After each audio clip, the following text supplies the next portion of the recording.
Mi presento, io mi chiamo Oliviero Godi, di professione sono un architetto, in realtà sono qui oggi come vicepresidente dell'associazione Luoghi di Relazione, che è quella che diciamo ha inventato e organizzato il festival, ed in particolare io mi occupo di questo evento che era inizialmente nato col nome 8 O'Clock Around the Clock.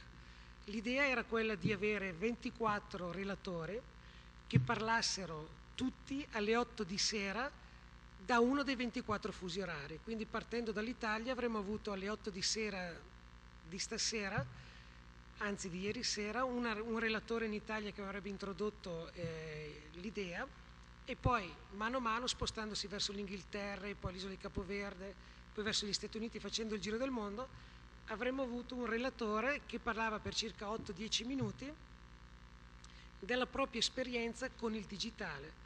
La propria esperienza con il digitale sotto l'ombrello dello slogan del festival, quindi Better Digital, Better Life.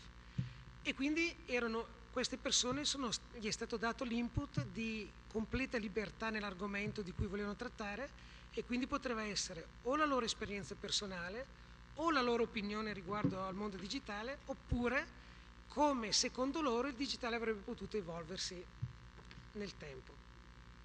Alla fine abbiamo avuto una serie di problemi logistici, nel senso che organizzare 24 collegamenti live con queste persone in giro per il mondo si è dimostrato impossibile. Noi pensiamo che internet, il World Wide Web sia uno strumento che permette a tutto il mondo di collegarsi facilmente, in realtà ancora non è così. La Mongolia, per esempio, da cui avremmo dovuto avere un relatore, ha avuto dei grossi problemi. La base americana al Polo Sud, che era un altro dei relatori, non siamo riusciti ad avere il collegamento via satellite. Altri paesi tipo Capoverde, piuttosto che alcune zone del Brasile o così, ci ha dato dei problemi di collegamento. Allora a quel punto abbiamo scalato un pochettino quello che era questo evento, abbiamo deciso di prendere a macchia alcuni relatori, abbiamo pre-registrato il loro intervento sempre da 8-10 minuti, e quindi oggi presenteremo questi 5 o 6 interventi che abbiamo scelto tra tutti questi, e il panel delle persone che c'è qui stasera, che sono Leonardo Marabini, che è il direttore marketing e comunicazione del Chilometro Rosso. Il Chilometro Rosso è un centro di aggregazione di diverse aziende, quindi come centro di sperimentazione, centro di ricerca, centro che è nato per permettere sinergie tra aziende che operano in campi diversi ma che hanno gli stessi obiettivi, giusto? Abbiamo Maria Battino, che è laureata in semiotica della comunicazione a Torino, è un'esperta di marketing della comunicazione, si occupa in particolare di tutto quello che ha a che fare con il mondo della comunicazione, dell'architettura, della grafica, e soprattutto il suo lavoro riguarda moltissimo le varie conferenze che avvengono in Italia con relatori internazionali. E poi abbiamo Emanuela Locacciato, che è un architetto, lavora con me al Politecnico, io sono anche docente di progettazione architettonica al Politecnico di Milano, e quindi quello che ho intenzione di fare, se siete tutti d'accordo, ma penso che non sia un problema, è quello di proiettare ciascuna di queste interviste, lasciar parlare queste persone che parleranno di cose completamente diverse una dall'altro, e poi finita ciascuna di questo intervento commenteremo, ma anche con voi se volete, quello che queste persone dicono, e vediamo un pochettino cosa ne viene fuori da ciascuno di questo intervento. Inizierei con un intervento forse diciamo più normale. Questa è una persona americana che abita a Hong Kong da circa un anno e mezzo, si è trasferita da New York, quindi un cambiamento epocale, sostanziale nella sua vita. Di estrazione architetto, ma in realtà ora fa tutt'altro, lavora nel campo del real estate e della comunicazione, e si occupa di incentivare l'introduzione di aziende straniere in Cina, e ci parlerà quindi da casa della sua esperienza proprio come persona che, essendosi trasferita dall'altra parte del mondo, è riuscita a superare questo shock culturale, il distacco dalla propria famiglia attraverso l'utilizzo di internet. Questa signora si chiama Halim Lee e come ho detto è americana. Io adesso non vedo assolutamente nulla, ecco. Go! Go ero io. Hello, hi. My name is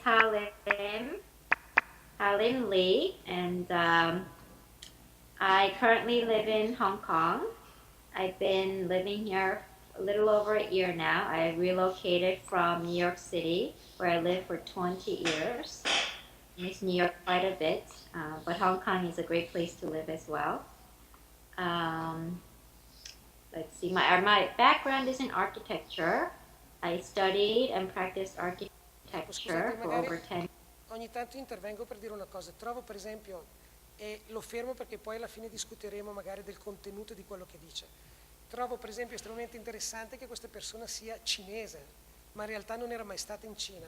Lei è cresciuta a New York, è andata a scuola a New York e improvvisamente si trova cinese, trasferita in Cina, ma che in realtà non è il suo posto, la sua patria sono gli Stati Uniti. Quindi uno shock culturale probabilmente doppio, perché le persone per la strada probabilmente le parlano in cinese, perché vedono una persona cinese, ma in realtà lei è tutto tranne che cinese. Years and switched over to real estate, and now I'm actually in marketing and public relations side of architecture, which I enjoy quite a bit. So my experience with the digital world has been completely positive, I would say. Some people might say it's a love-hate relationship, and to a certain degree, yes, there's a hate factor there because, just being able to be accessible 24/7, which could be a negative thing. But overall, the digital world, the internet has made my life here in Hong Kong and the transition much, much easier than it normally would have been without the internet. For example, we Skype with our friends and family back home in New York quite often, especially our parents who live in New Jersey, who are quite attached to my daughter, who's sleeping in the back, who's 4 years old. They practically raised her until she was 3 years old, and they both miss each other a lot. But Skype has made all the difference for us because it's not, obviously you can call them, but, hearing the voice it's great, but it's not the same as being able to see each other's faces and the nuances, the expressions that you miss so much about them. And especially for my parents, that's been a huge, huge help, and just it alleviates, the pain of not having us there right next door, which we lived, only 30 minutes away from them, and us as well. We don't miss them as much. It's funny because my mom, at one point while we're Skyping, said, "Oh, I don't miss you guys that much because, I see you guys every week." And even though it's not, the real physical seeing each other, the virtual seeing has really helped them a lot. So, just closing the gap, the spatial gap, I think, between our world and their world, even though we're continents away, 12 hours apart, has made all the difference. And because of Skype, we are really grateful that they are able to Skype. This tool called Skype has enabled us to close that gap. And I also want to talk about the convenience factor. For example, I live by my BlackBerry. I call it Crackberry, actually, because I'm totally addicted to it. I check it, I would say every 10 minutes. Work, in terms of work, it's extremely convenient because I can, I have a part-time job now in marketing. So when I'm not in the office, it's, when I'm with my friends or with my kids, I could still get work done. If people at work need to reach me right away, I'm still accessible, and that provides flexibility for me. I don't have to be in the office. I can still work outside the office. And also in terms of the time gap that we have between New York office and the Hong Kong office, we're completely opposite time zones.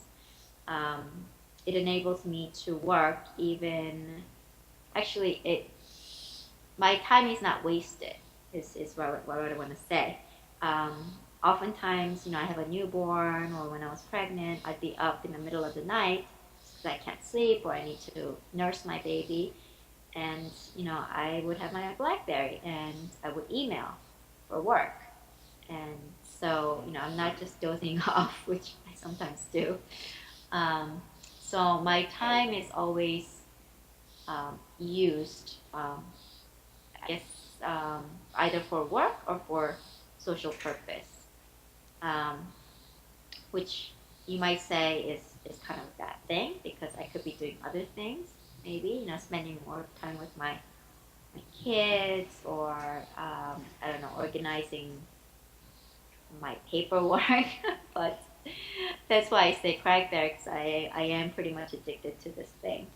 Another convenience that I found was um, is Google Map. I love this tool, and so does my husband. Hong Kong is an extremely difficult place to drive around. Basically, the GPS doesn't work because there's so many tall buildings. So I didn't even bother getting GPS, and I've been driving in Hong Kong for a year, for about 7 months now. So I use Google Map to navigate where I need to go, and print out maps and to see what the streetscapes are, so I can familiarize myself. I still get lost, but at least I know I'm kind of familiar with where I'm going before I get there. So it's really a helpful tool. And my husband, this is a kind of funny scenario, but I asked my husband to practice driving to the hospital where I was giving birth. This was 2 months ago, right before giving birth to my newborn. And it was very late at night. He was extremely tired. He didn't want to have to get in a car and practice driving 20 minutes. So what he did was he logged on to Google Earth, and he practiced on Google Earth. And it actually worked. He knew exactly where he was going, even though the starting point was not the same. Um, he was familiar with the streets and where he needed to go.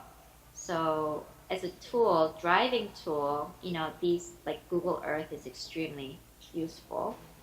And let's see. And another issue I want to talk about is social network on the internet and digital world. For example, I've now reconnected with Oliviero, who's coordinating this project, and I believe we got reconnected through LinkedIn first, and then possibly via Facebook, and now we're on Skype together. So just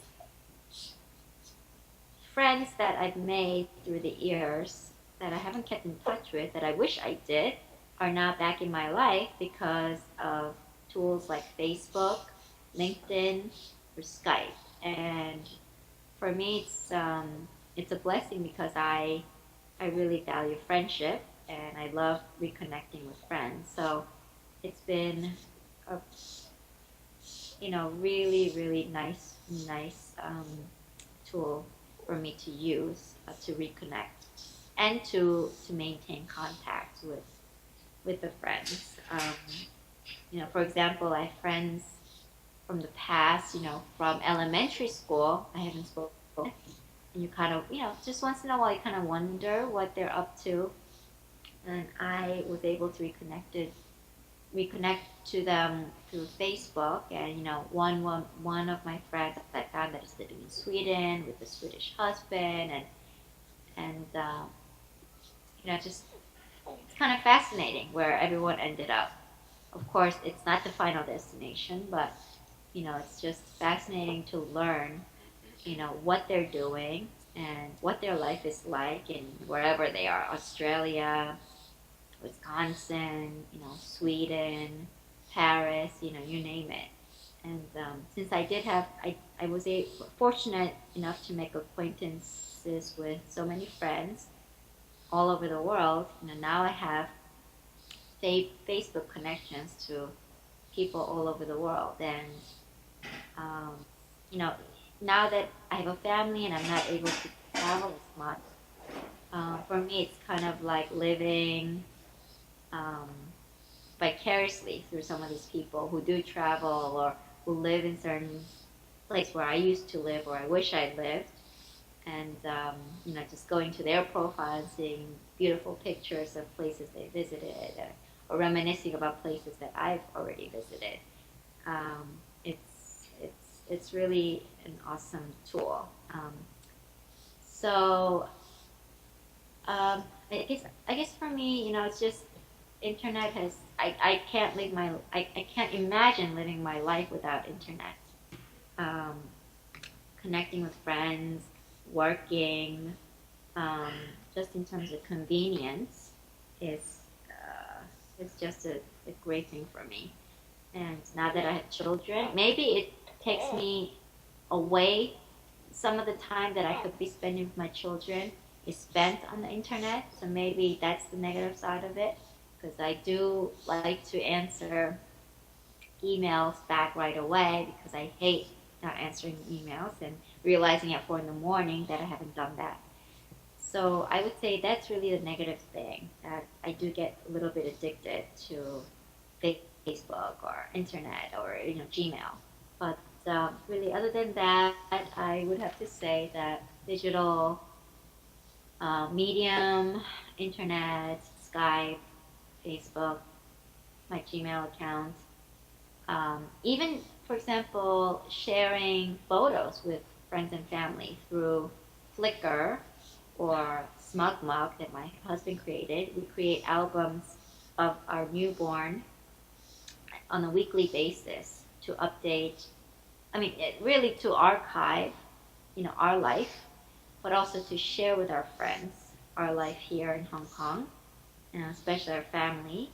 Um, it's just, like I said, it's an awesome tool, and a great way to close the gap.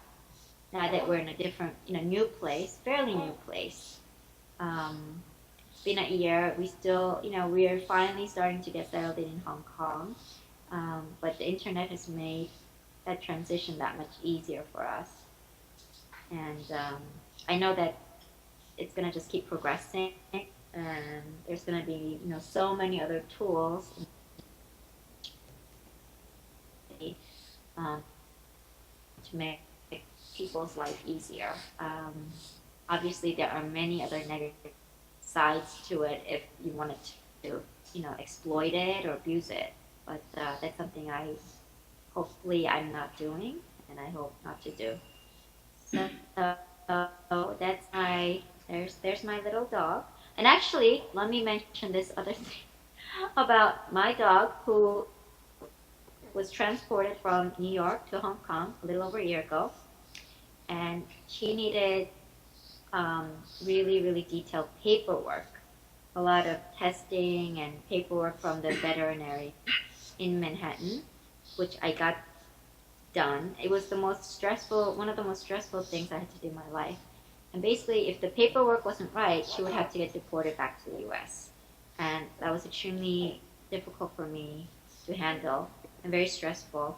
What I was able to do was get in touch with one of the immigrations department officer, and I was able to email back and forth with her regarding the paperwork. I would scan all the paperwork and email her the paperwork to make sure that the paperwork was correct.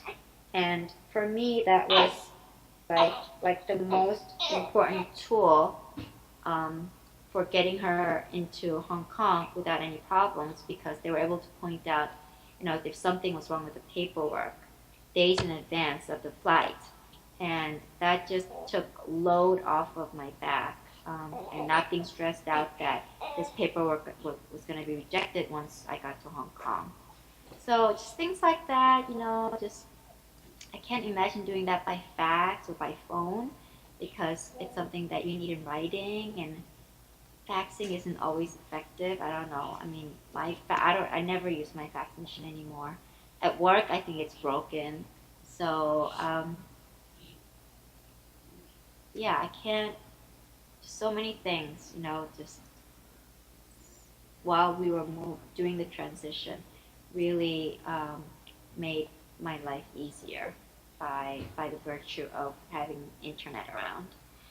So that's me, Ha Lim, and I'm signing off. And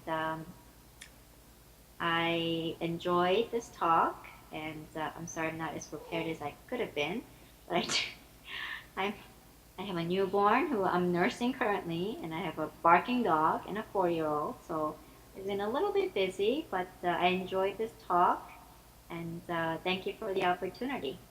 Bye bye.